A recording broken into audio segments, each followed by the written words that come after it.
I got 7 miles to go. My feet are on fire. I don't have any legs. There are no legs. Legs have been gone since halfway through the bike.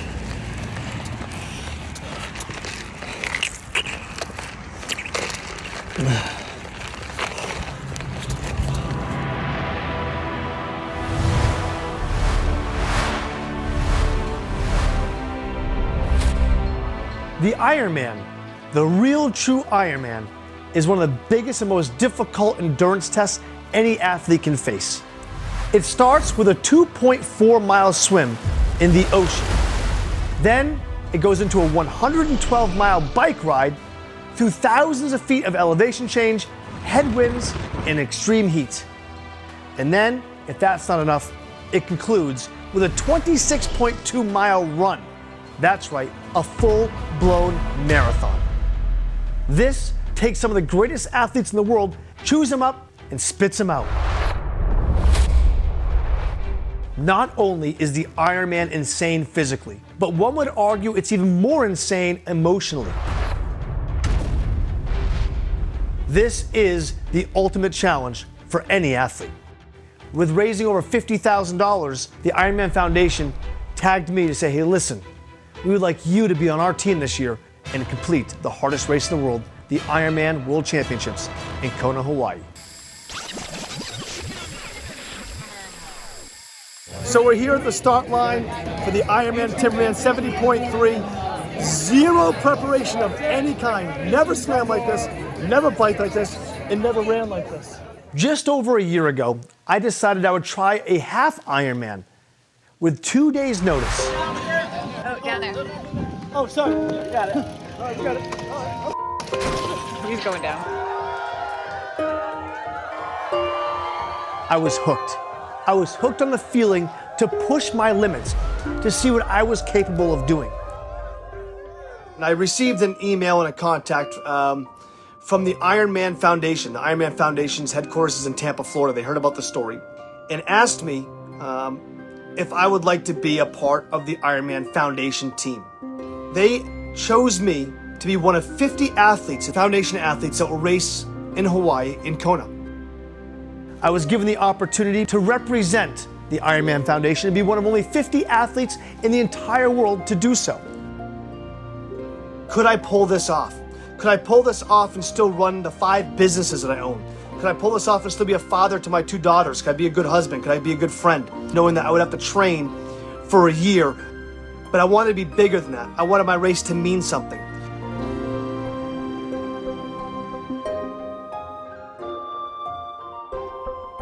It's such a prestigious honor to represent the Ironman Foundation, who does so many amazing things for so many amazing people. From helping kids with back-to-school items, helping teach swim lessons, bike lessons, and getting kids in the inner city active and out of their homes. With a goal to raise $40,000 to help the Ironman Foundation do amazing things. So I want to show you my first. This is it. The Ironman Foundation wardrobe for the race. We're good to go. Okay, go ahead and sit up. There were some things I had going for me. And then jump into the big ring. I've lived a life of fitness. Easy 4 lengths to the pool to warm up. Anybody that knows me knows that I am a huge fan and believer of the importance of fitness, not just for myself physically, but it also helps me deal with my mental illness. But I've never been exposed to this kind of training. 8 miles in today. It's a 12-mile run, which requires hours a day. Biking 60, 70, 80, 100 miles in a day. Running 10, 15, 20 miles in a day. Swimming for hours. And taking these things and putting them together. That's why the races get so emotional. Because you cross the finish line, it's not about the race. It's about the process coming together. The sacrifices you make around away from your family, the financial sacrifices, the sacrifices on your body, your mental health. All that comes together for one goal. All things that I was going to be faced with over the coming months to prepare for this race. It's going to be a day today. Swim, swim lessons. God knows I need it. And then a 13-mile run. Here, it's sort of staying up there, and then you're having to lift your head, it's staying too high. Good news, I didn't stop, which was good. It was hot, never got off the bike. Hour and 45 minutes to get here. Now it's time to rest, refuel, and get ready for workout number 2.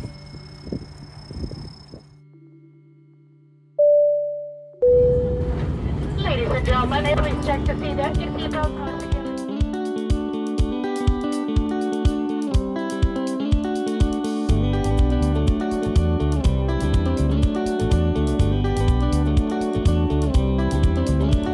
Touchdown in Kona, ladies and gentlemen. Day 1, 11 days until the race. Gotta get acclimated. The humidity here's next level. It's hot.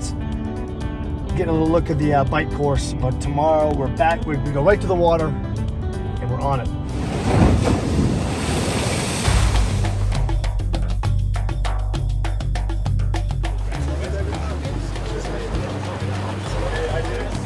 Right in there. Good morning, guys. You guys have your swim bib numbers? You guys good? Yeah. That'll be the exact. Just find the left Do I just go 100 yards and turn around? Or did you do the whole? Did you do the whole swim? You do the whole swim, right? I don't want to do the whole swim. Not me. I think everybody's doing it. My schedule today said 30-minute swim. I swear to God. Let me show you. Sunday, October 2nd. 30-minute swim. 1,200 yards is the 3/4 of a mile. I'm not doing 2.5 miles today. I ain't doing it. Keep moving, you got this. No, I don't.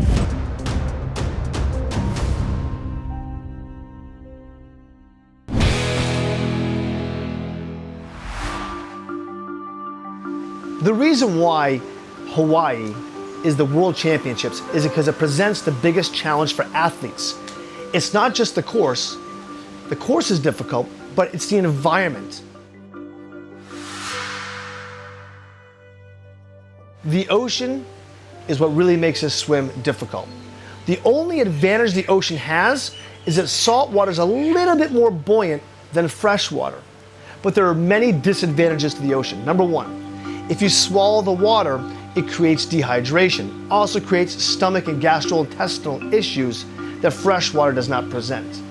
It's much more difficult because the waves and the currents that are involved in the ocean make it unpredictable, and you won't really know until race day how that's going to affect your race. The ocean as a whole is a very, very complicated thing.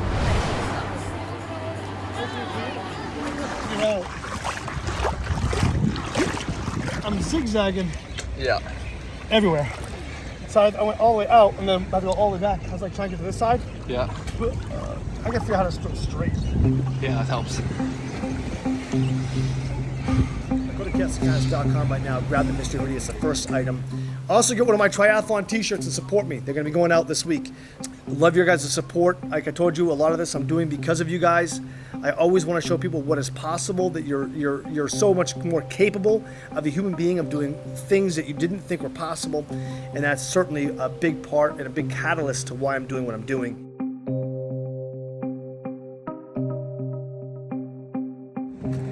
It's not even 9 a.m. yet.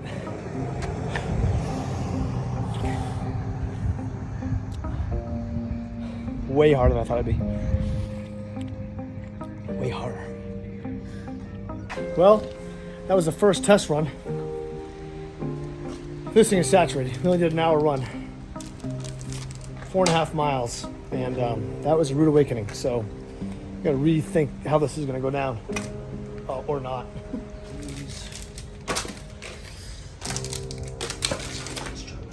See if this hurts my stomach or not. It's all trial and error. You don't want to find out in the race. You find out in the race, it's not a good sign. This is an in case emergency pull shoot. That's what this is. If your legs start to cramp real hard, you swig this thing and you get, it comes back, but at a price. Yeah. Wow, it's hot. Okay, 70 miles. It's probably 100 degrees on the pavement. I'm 51 miles into the ride, and right now I'm starting to get a little bit of leg cramping. The heat, so I'm trying to work on my nutrition, get exactly how it should be.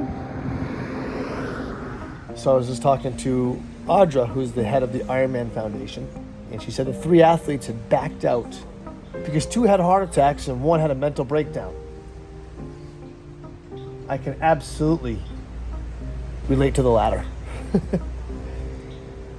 I was also looking at the bios of the people who were racing for the foundation, and it would seem that the average person racing for the foundation, which is non-professional athletes, have all at least raced 50 Ironmans. 50.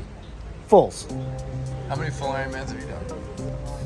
Well, if you add the 2 I did together, 1.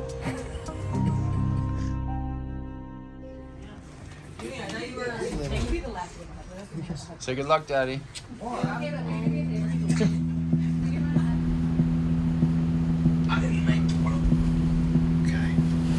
is gonna be unlike anything I've ever felt before. I have no idea what my legs will feel like after a 112-mile bike ride. I have no clue. I don't even know what that experience is like. Because I ain't stopping that bike. And if I do, it's something wrong. There were so many things that had me nervous for this race.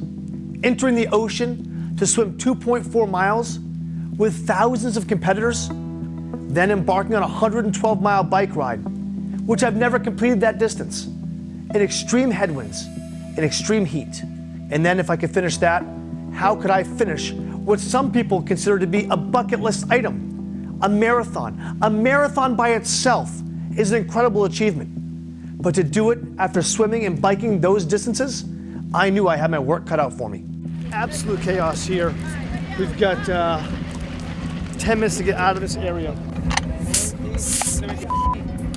I need your help with this more than the camera. When the cannon sounds off, there'll be over 4,000 athletes in the water at the same time, all there to be the best that they can be and to have the best swim that they can have. So everybody's out for themselves. We're 22 minutes from the gun, baby. Let's go. Let's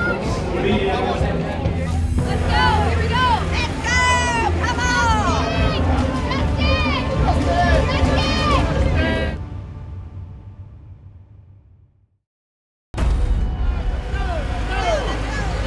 Let's go! Here we go! Let's go! Come on! There were so many things that had me nervous for this race.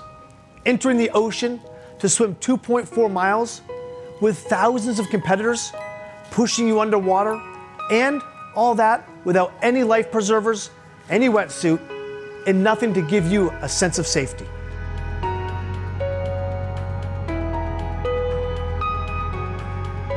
Beyond the thousands of fans that I knew that were following me on this journey that I didn't want to let down, I had my family there, and my daughters there to cheer me on.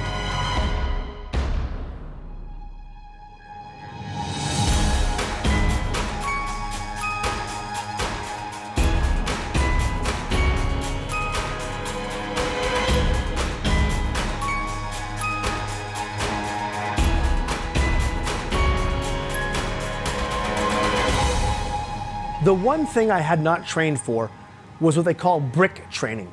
Brick training means when you actually train from a swim to a bike or a bike to a run. So you practice that transition and how your body would feel. Well, when I came out of the water, I essentially had swam for 1 hour and 30 minutes nonstop. And I knew that when I came in that transition, I was in trouble because I could already feel my body was robbed of nutrients and energy. And I had to hop on a bike in what would be a 6-hour race.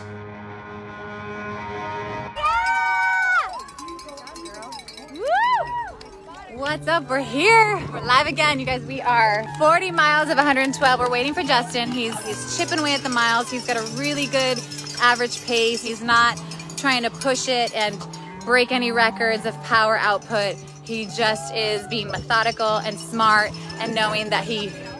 What? We just tracked him on somebody else, so they're only like this far on the map, so he's Sweet. coming. Okay, great. There he is right there. There he is. Go, baby, go!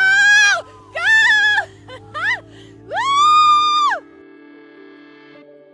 I knew within the first 15 miles of the bike that I was going to be in trouble.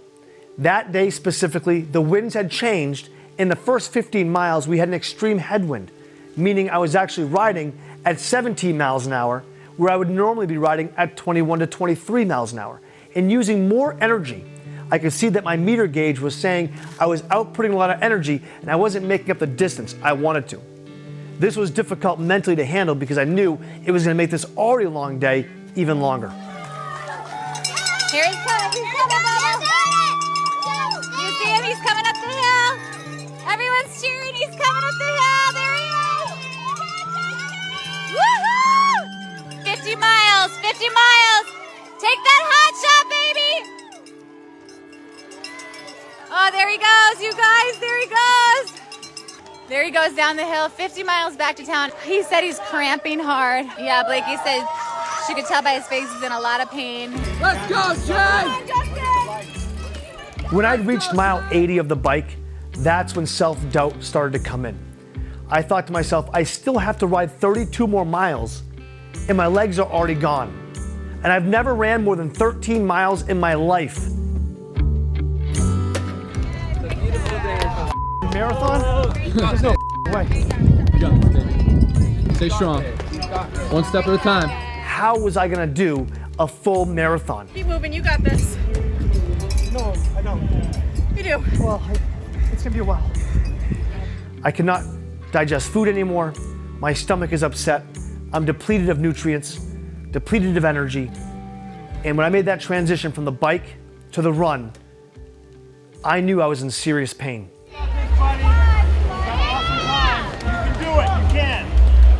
Going easy. Take your time. Oh, I will.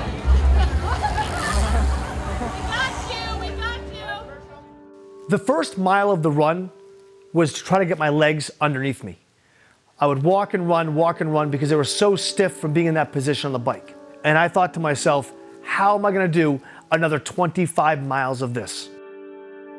The sun's been baking into the pavement.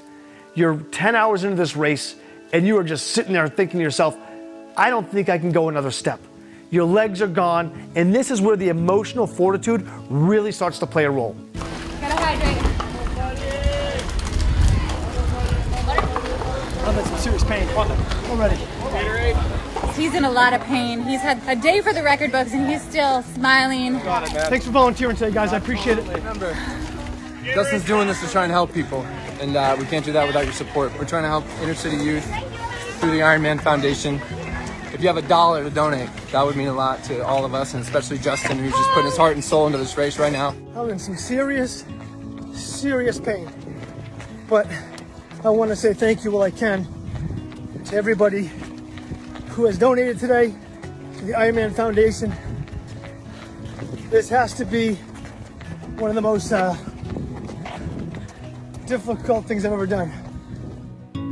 I have to say, thank God for my family being there. When I was running, I was gonna give up.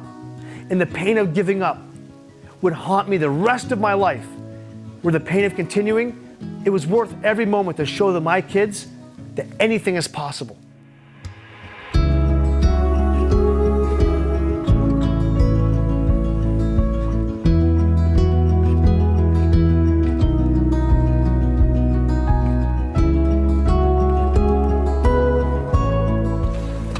I got 7 miles to go.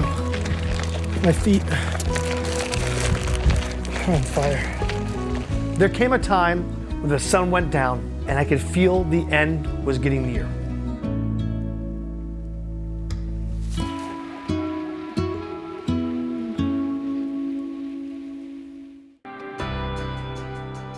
I got 7 miles to go.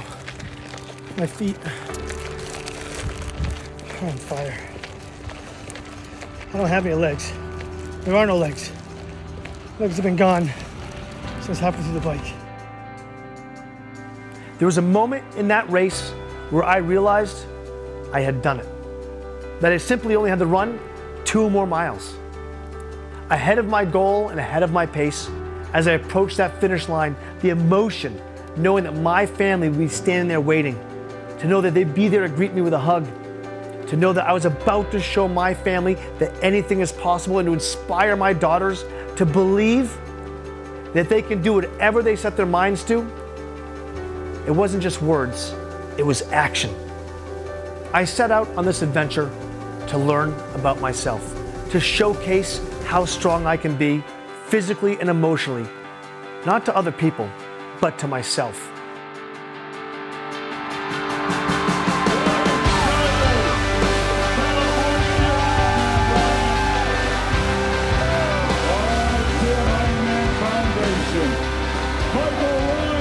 And I'm proud that I raced the hardest race in the world, and I completed it.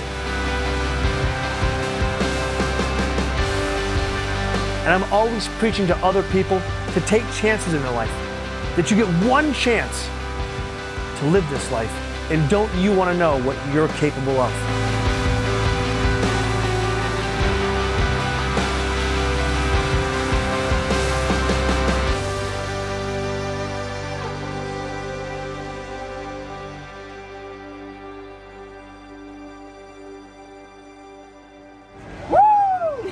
You're an Ironman! World champion, let's go!